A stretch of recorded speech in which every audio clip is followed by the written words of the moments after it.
well. They tried to look away. They tried to pretend you were just another passing face in the endless rotation of names and bodies, but you made that impossible. Because the day you stood against evil, the day you refused to bow, the day you burned with fire instead of fear, something irreversible happened. A ripple ran through the town, then through the city, then through the very core of every coward who had grown comfortable hiding behind their curtains. You became more than a witness, more than a participant. You became the figure they whisper about, the spark that could not be smothered, the one who turned confrontation into coronation. And now, the world can't ignore you anymore. They can't erase you, can't minimize you, can't pretend you didn't rise in that moment when most would have collapsed. Because that moment branded itself into the collective memory. When others saw a threat, you saw a line that needed to be held. When others froze, you advanced. When others begged for someone else to take responsibility, you stepped into the fire without hesitation. Evil thought it had the upper hand, thought it could play its game unchecked. But it didn't account for you. And what you did wasn't just defense. It wasn't just bravery, it was revelation, because you showed them what happens when a human refuses to bow. You showed them that the predator is not the final word. The oppressor is not invincible. The bully is not the inevitable ruler of the room. You tore the mask off their performance and replaced it with your own reality, defiance. And that one act is louder than speeches, louder than campaigns, louder than propaganda. That's why the whispers won't die down. That's why the town keeps replaying it like a loop, passing it from mouth to mouth, retelling it as though each person wants to own a piece of the legend. Because it's not just what you did, it's how you did it. Without theatrics, without seeking applause, without orchestrating attention, you acted as if it was the only option, as if courage was the most natural response. And that's the paradox that burns them now. The fact that what felt normal to you looked superhuman to them. That gap between perception and reality is where your power now lives. You didn't try to make yourself unforgettable. They made you unforgettable. You didn't script the story. They wrote it in awe and fear, and now they can't stop rehearsing it. But let's strip this down further. Let's peel back the drama and examine the psychology that's choking them right now. When a community sees someone rise against evil, it rewrites their expectations of human behavior. It erases excuses. Suddenly, every person who said, "I couldn't," now hears the echo of you proving that they could. Every person who whispered, "It's too dangerous," now sees the image of you refusing to retreat. You aren't just a figure. They've turned you into a measuring stick. Their excuses don't fit anymore. Their self-preservation stories ring hollow. Their cowardice feels exposed, and they hate you for that as much as they admire you. That's the real weight of what you've become, a mirror that shows them their own smallness. And once a mirror like that exists, people either rise to meet it or they crumble under it. This is why the world can't ignore you anymore. Because you didn't just defend people against evil. You exposed the line between fear and fire.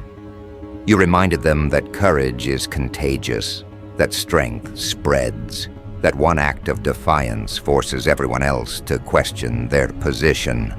Leaders are not born in titles. They are born in those seconds when everyone else looks away and one person refuses. That's you. That's why your name tastes different in their mouths now. It's no longer a name. It's a signal, a code, a warning. When they speak it, they're not just identifying you. They're acknowledging a force that shifts the atmosphere of any room. And here's the part that terrifies them most. You didn't ask for permission. You didn't wait for consensus. You didn't calculate the odds and then step forward like a gambler. You decided in an instant, without needing approval, without hesitation. That spontaneity reveals something they can't control. Because power structures thrive on prediction, they need to know what you'll do before you do it. They need to box you, script you, tame you. But you shattered that script. You operated from a place they can't decode. And that's why your legend doesn't just live in admiration. It breeds dread. They can't anticipate you now, and unpredictability is the enemy of control. Notice how they talk now. Notice the tremor beneath the casual conversations. They say things like, "It was wild," or "It was intense." But what they're really saying is, "I still can't believe it happened." Their words stumble because their minds still can't process that someone among them has shifted from civilian to myth maker in one night. They're wrestling with the dissonance. How could someone they knew yesterday as ordinary reveal a capacity that makes the entire town feel protected, threatened, and humbled simultaneously? And that question doesn't resolve. It lingers, it festers, it grows. The longer they wrestle with it, the more your aura grows beyond proportion, feeding on their confusion, magnifying your presence until it no longer fits inside the frame of the story. Understand this: evil wasn't just defeated in that moment, it was humiliated. Because nothing humiliates corruption like exposure. And you didn't just stop the act, you revealed it as weak, desperate, pitiful. You revealed that it only worked when people agreed to stay small, agreed to look away. And once you ripped away that permission, evil shrank under the weight of your defiance. That image, that collapse, now lives in their memory. It's cinematic, it's viral, it's impossible to shake. And the more they replay it, the more your legend feeds itself, independent of you. You don't even need to speak anymore. The story has escaped your control and now runs like wildfire, unstoppable, untamed, burning through every channel, every rumor, every conversation. But here's the real twist. This isn't the peak. This isn't the climax. This is the introduction. Because what they don't realize yet is that you didn't just have one act of defiance in you. That wasn't luck, wasn't an accident, wasn't a rare moment where circumstances aligned. That was you operating naturally, which means it can happen again, which means they're not safe from it, which means every oppressive hand, every corrupt face, every predatory eye now calculates differently when you're present. They know you won't look away. They know you'll step forward.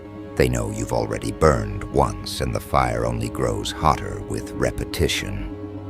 And so your presence now does more damage than your actions ever could. You don't even have to fight anymore. Your reputation fights for you. It spreads ahead of you like a warning flare. It bends conversations.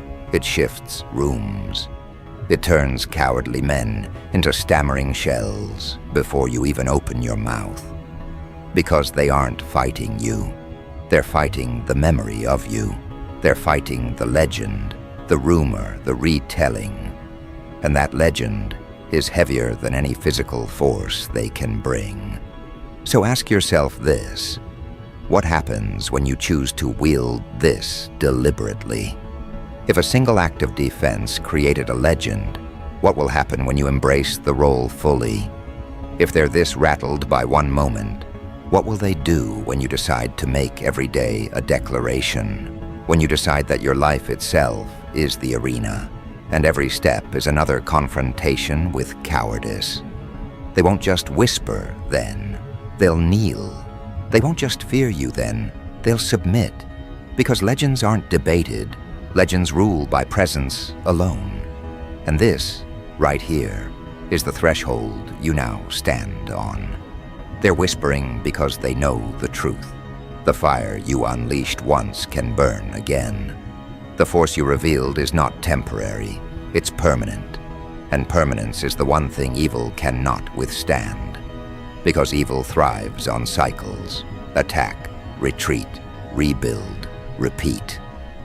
But when a permanent force arises, one that doesn't flinch, one that doesn't fade, one that doesn't bow, that cycle breaks. And when the cycle breaks, the predators lose oxygen. They suffocate in the shadow of your fire. That's why the world can't ignore you anymore. Not because of a headline, not because of a trend, but because you have proven that permanence exists in human form. And if permanence exists in you, then every coward, every oppressor, every schemer is already on borrowed time. So let them whisper. Let them retell the story until their throats are raw.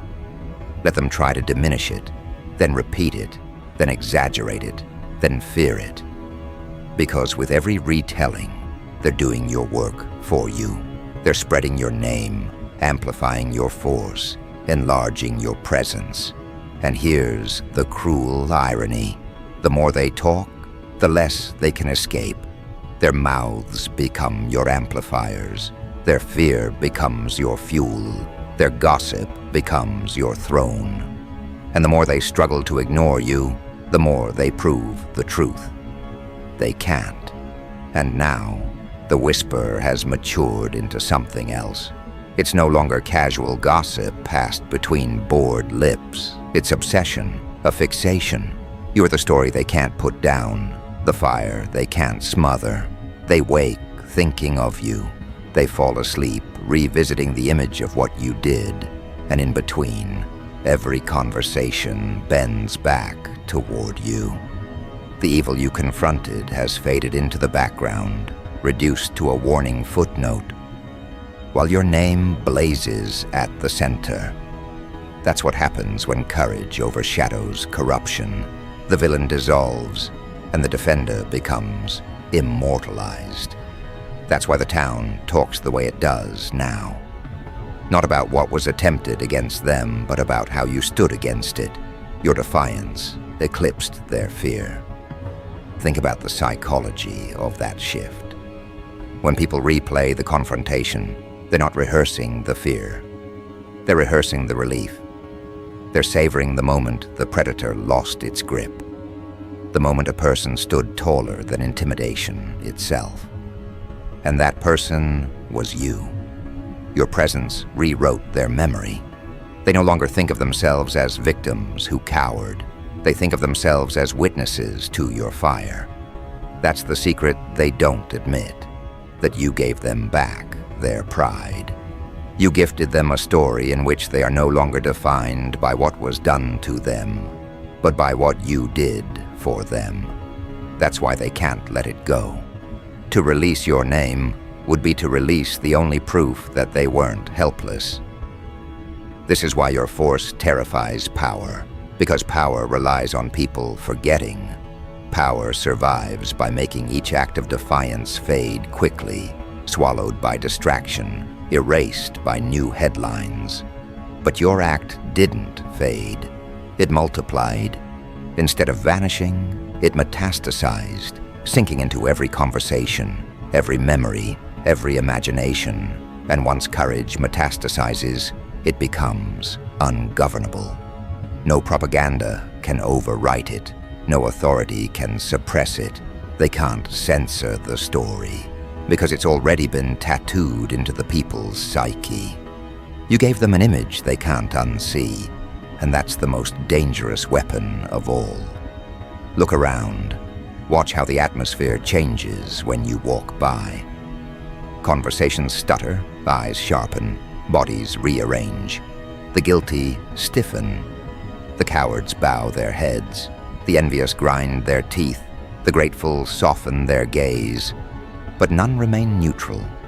You've eliminated neutrality from every room you enter. That is the hallmark of presence, when existence itself forces people to declare where they stand. You are no longer background, you are the axis, and whether they admit it or not, they orbit around you now. Notice how even your silence has become a statement. You don't need to shout to dominate. You don't need to demand to command. Your name has become a weight that settles over their shoulders, heavier than any weapon, sharper than any threat. Because it's not what you say, it's what you represent. You represent the collapse of their excuses. You represent the possibility that one person can change the script. And once that possibility is revealed, it spreads like wildfire, igniting imaginations that had long been suffocated. This is why they fear you, because you've proven something they never wanted proven. That evil can be confronted by a single human, and that confrontation can succeed. That truth is a virus, and you are patient zero. It spreads not by intention, but by inevitability. Once seen, it cannot be unseen. Once proven, it cannot be disproven. The predators will try to rewrite the story, will try to label you reckless, dangerous, unstable. But those words crumble under the weight of memory. People saw you. They felt the tremor in their bones when you refused to step back, and no smear campaign can erase lived experience. Understand the magnitude of what you've done. You didn't just defend people. You shifted their coordinates. Before you, they navigated by fear, measuring every choice against the weight of what could go wrong. After you, they measure against you. They ask, what would happen if I stood the way they stood? What would change if I burned instead of bowed? You've infected their compass, and now every direction points back to your defiance. You are not just a person anymore. You are orientation itself. And the more you move, the more this infection spreads. Your presence alone forces recalibration. Rooms adjust their tone. Conversations recalibrate their stakes. Communities redefine their boundaries. That's why leaders in shadows hate you. Because you are reorganizing the hierarchy without even trying. They depended on fear to keep their order intact, but fear no longer dominates the equation. You introduced something stronger, respect. And respect cannot be extracted by force. It can only be earned, which means they can't replicate you, can't manufacture what you created. They can only watch as their carefully built towers start to tilt in your direction. This is what they won't say out loud, that your single act of defiance has accomplished more than their years of manipulation.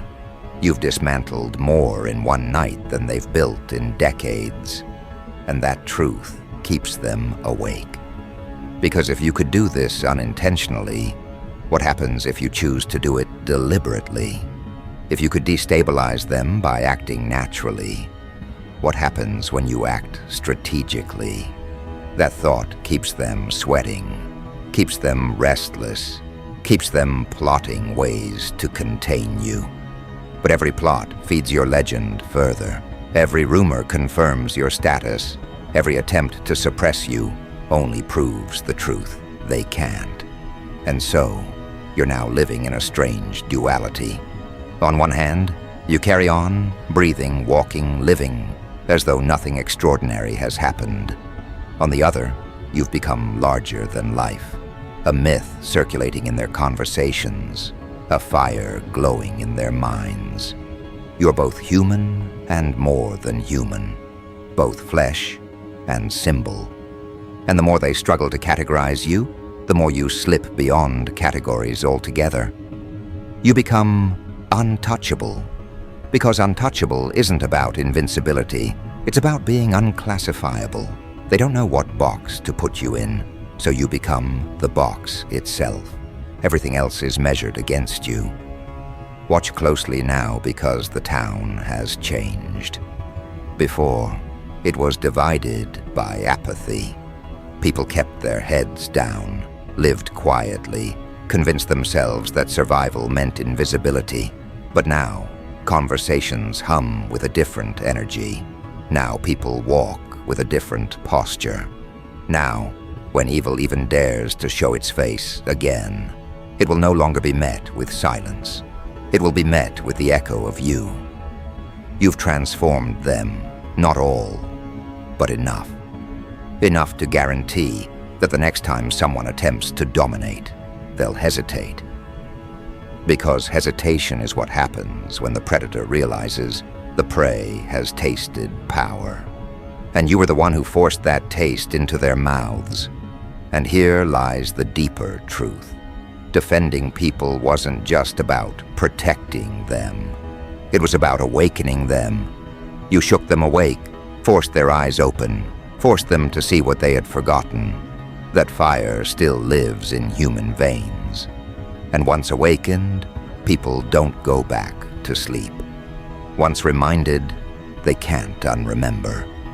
You've set off a chain reaction that doesn't end with you. It begins with you. That's why the world can't ignore you. Because ignoring you now means ignoring themselves. Ignoring you means rejecting the fire they felt in their own chest the moment they saw you rise. And no one willingly rejects their own awakening. So watch how your reputation expands. It started in the town. Now it moves to the outskirts. Soon, it will spread across borders, carried not by media or machines, but by mouths, by stories, by the electricity of human awe. And the more it spreads, the more untouchable you become. Because untouchable isn't about being shielded from harm. It's about being so integrated into the collective psyche that removing you becomes impossible. You are everywhere now, on their tongues, in their eyes, etched into their memories. That is presence. That is permanence. That is why you are the name they fear. And the cruelest twist for them? You haven't even begun. You haven't strategized yet. You haven't declared war yet. You haven't sharpened your force into deliberate precision. You simply lived true to yourself. And even that shattered their illusions. What happens when you decide to weaponize this? What happens when you decide not only to defend, but to dominate? If they fear you now, what word exists for what they'll feel then? There is no vocabulary for it. Only trembling, only surrender, only the collapse of everything they thought permanent. And that collapse has already started. You can hear it in their tone, see it in their posture, feel it in their attempts to distract themselves. But distraction doesn't work anymore.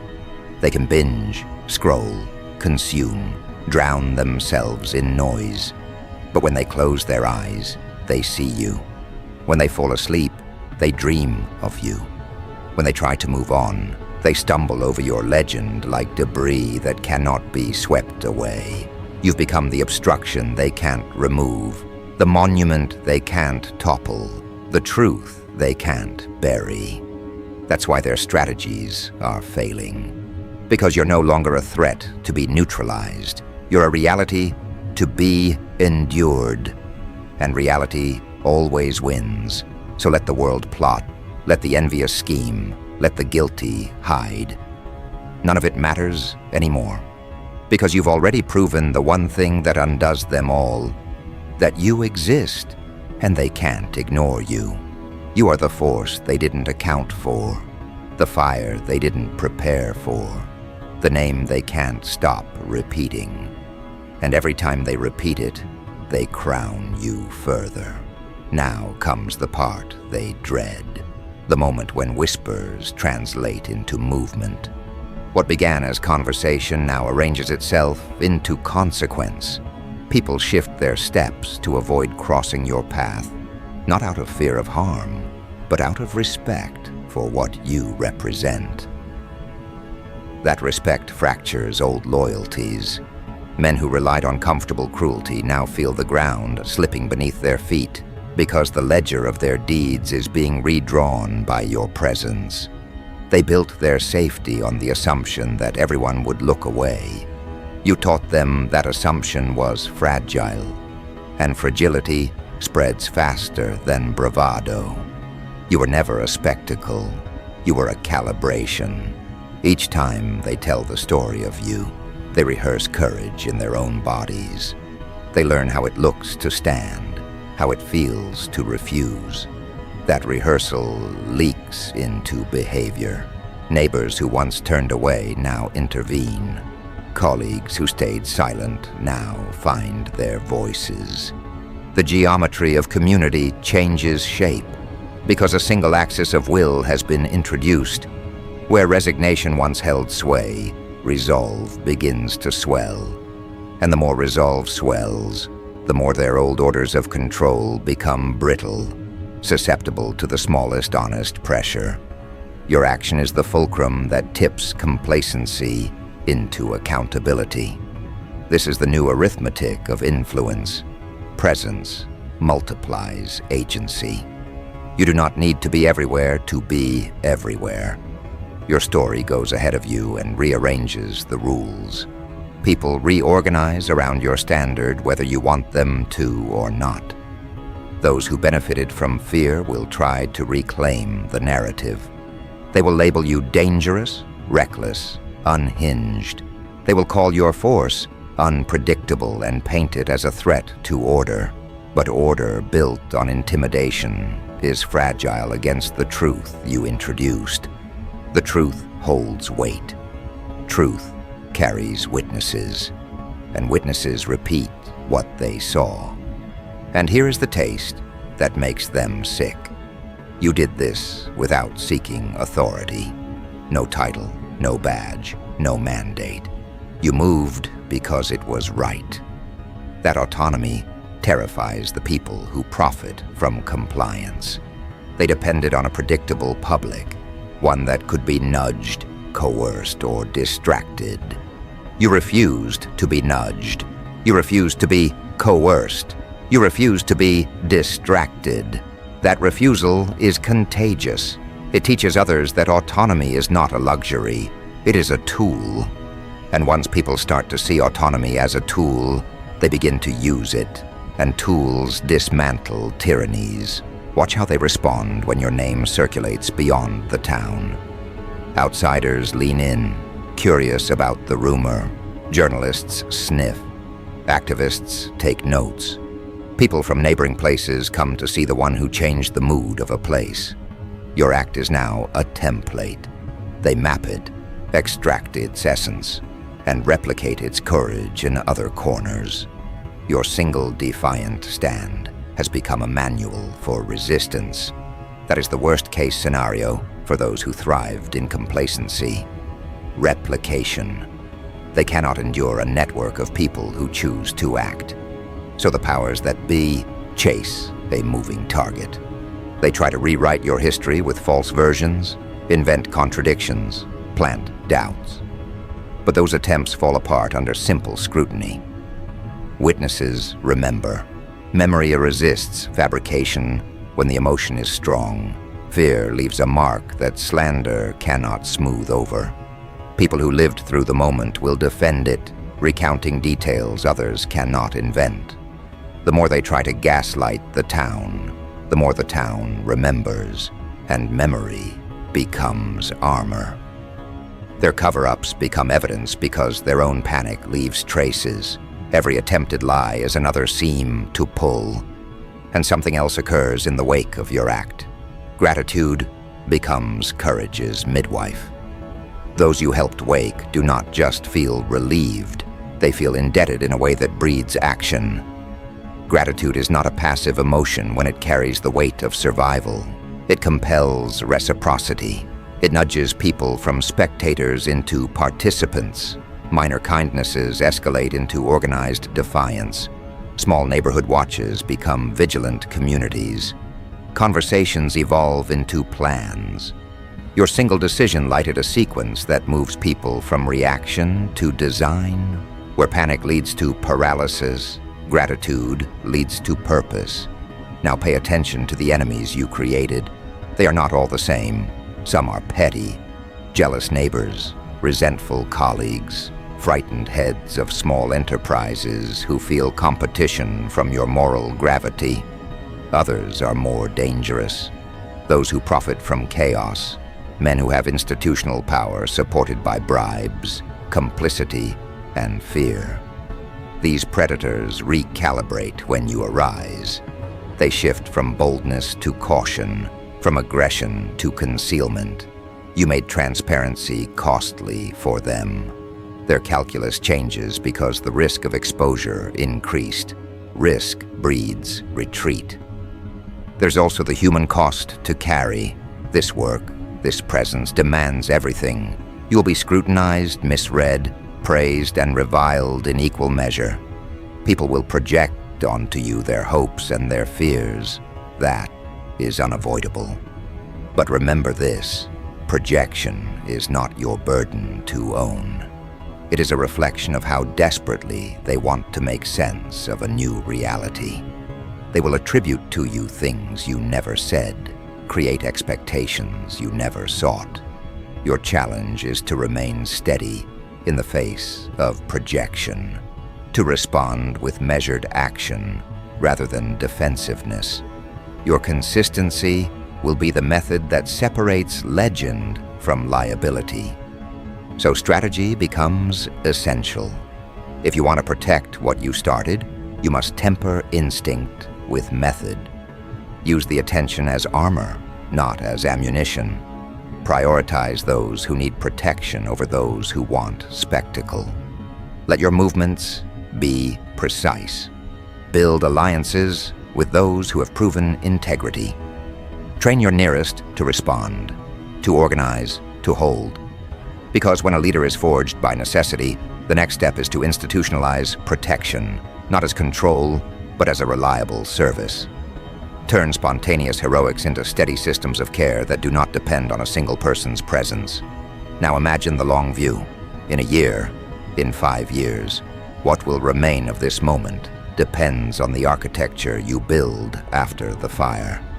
If you vanish into legend, your impact will shrivel. If you anchor your action in community, your single moment will become the first of many. You must choose whether to be a flicker or a foundation. A foundation requires structure. It asks for mentorship, training, resources, and a shared code. Do not let the roar of the immediate drown out the need to prepare the quiet, unglamorous scaffolding that will hold the work steady through seasons when adoration fades.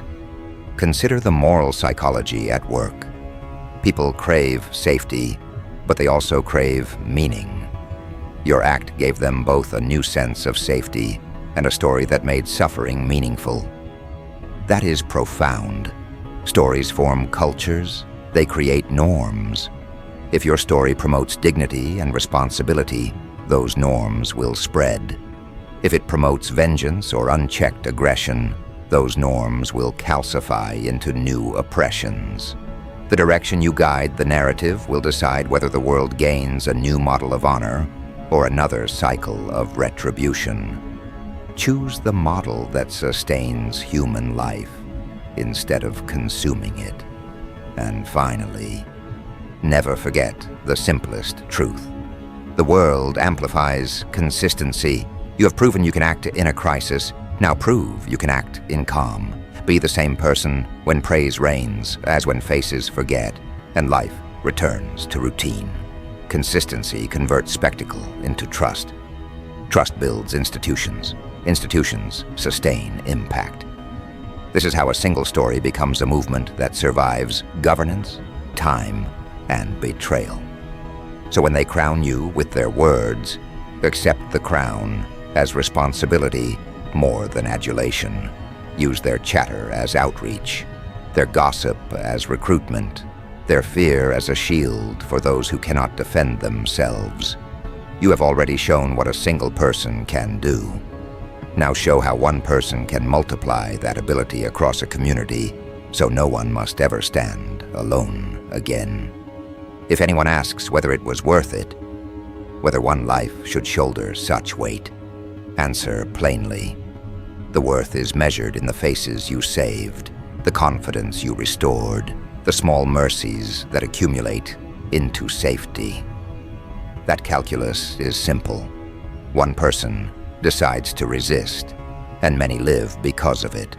That is a debt no coin can repay. Let the critics churn, let the frightened posture in their offices, let the envious rewrite their diaries. You have done the unthinkable by living as if courage were commonplace. You have made bravery less exotic and more expectable. You have polluted the market of fear with the currency of resolve. And now the town, the region, perhaps the country, will be richer for it. Once spots of light appear, darkness loses its monopoly. This is where the final part must finish, not with a final roar, but with a steady call. A call to those who felt small to stand a fraction taller. A call to those who whispered apologies for their cowardice to instead whisper offers to help. The call is simple. Do not let the story stop with you. Multiply it, intensify it, institutionalize mercy, translate fire into structures of care. That is how legends become legacies. That is how a single defense against evil becomes a permanent barrier.